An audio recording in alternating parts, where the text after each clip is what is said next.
शेतकरी मित्रांनो, जर तुमच्या रानामध्ये असा झाडं उपटलेली दिसत असतील तर पहिले शेजारच्याशी भांडू नका, वादविवाद करू नका. भांडणं झाले म्हणजे पोलीस केस आली, कोर्ट कचेरी आली, वादविवाद आले, मारामारी आल्या.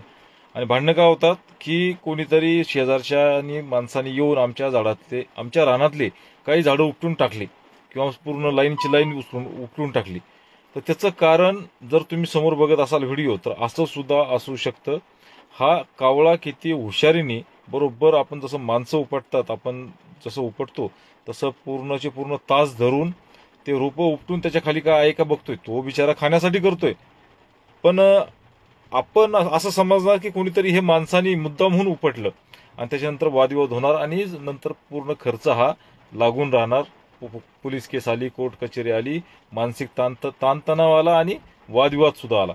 तर एकमेकाचे नातेसंबंध खराब करण्यापेक्षा अगोदर हे सुद्धा निसर्गात होऊ शकतं, हे लक्षात असू द्या आणि नंतरच सगळं काही विचार करायला हरकत नाही.